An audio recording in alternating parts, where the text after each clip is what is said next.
There is a lot of people coming to Russia every year. In 2025, it was 40,000 people every day, which is about 15.6 million in 1 year. And out of all of them, there will be about a few hundreds of the US citizens that would establish permanent residency in Russia. 3 years ago, we made a video, Why do foreigners live in Russia? We somehow managed to find 3 American guys in Moscow. These were just regular guys. To be a defector, you need to be a politically active person.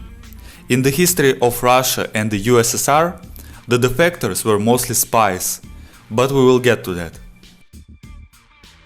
Of course, everyone knows or at least heard of Edward Snowden, who defected to Russia in 2013 after leaking highly classified documents revealing global mass surveillance programs.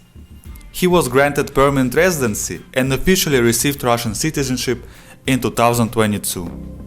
In 2013, after leaking the documents, Snowden left Hong Kong on an Aeroflot flight to Moscow.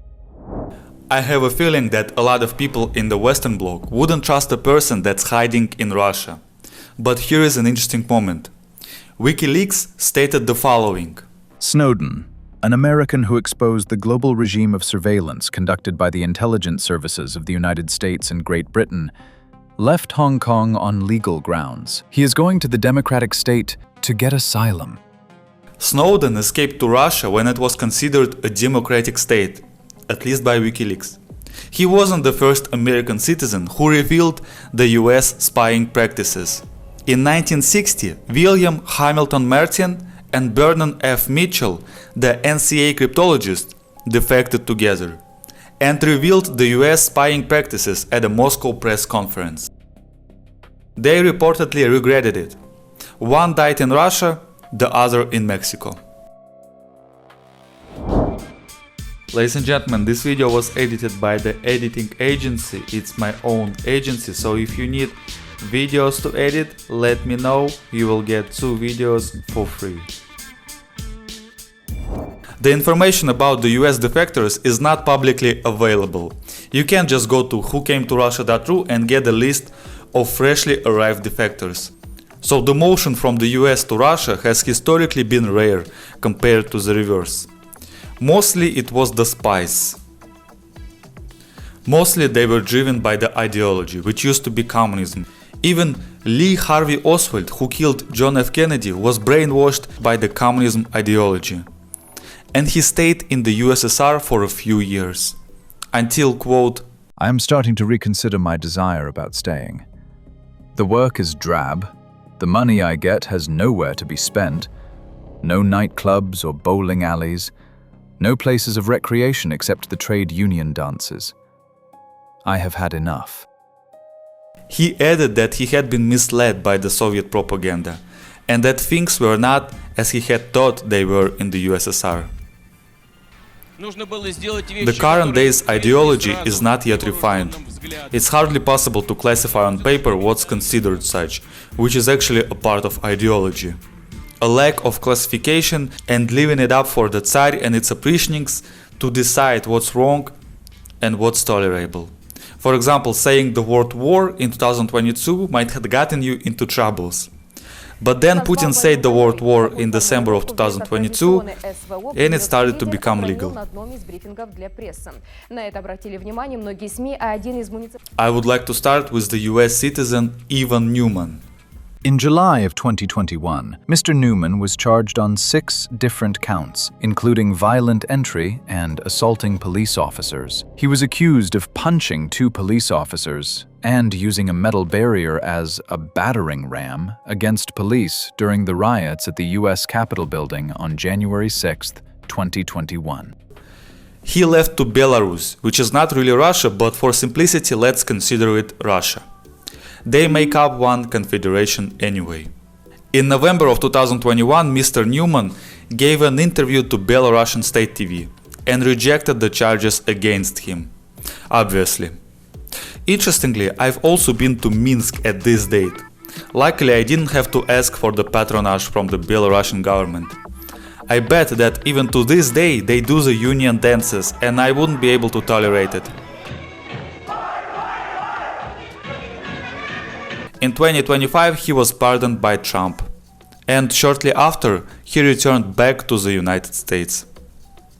That was the multipolar world in action. Here is another interesting case. Wilmer Puello-Mota, a former city councilor and military veteran who fled from the United States to Russia on January 8, 2024. That's not the end of his description. He also had CSAM materials on his devices.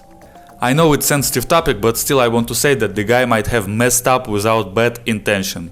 He wanted to meet a lady in a hotel. She was 17, but according to him, he thought she was 22.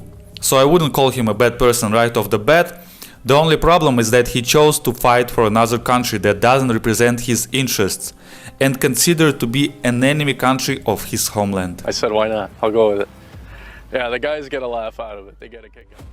Let's proceed with another American veteran, John David McIntyre. U.S. Army veteran who joined Ukraine's International Legion, then defected to Russian forces. There's no information available on why McIntyre left the army after little more than 2 years, and why he finished his service at such a low rank. He said that he joined Ukraine's International Legion in March 2022, specifically so that he could spy on Ukrainian forces for the Russian government. He also accused pro-Ukrainian forces of committing war crimes and being heavily infiltrated by Nazis.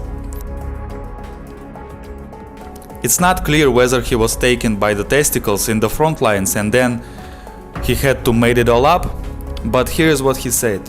I'm a communist. I'm an anti-fascist. We have to fight fascism everywhere. When I came to Ukraine, I knew that I would try to get as much information as I could about, anything that would be helpful and defect across lines. And now we have the last US defector.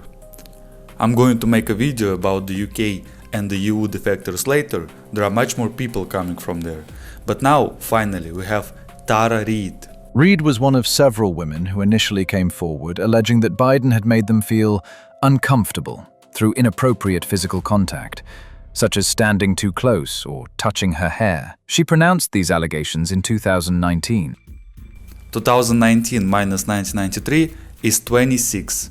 It's hard to believe that touching hair might stuck in memory for 26 years, which is even more than my age. But that's what we have. Perhaps he really messed up her hair.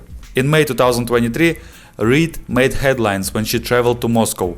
Appearing at a press conference alongside Russian officials, she announced that she was defecting and requesting Russian citizenship from Vladimir Putin. Vladimir Putin granted her the passport, hugged her tightly. Oh, I'm not gonna read the rest, ladies and gentlemen. I think Tara Reade will tell us what happened in another 26 years. Thank you, ladies and gentlemen, for watching, and see you in my next video.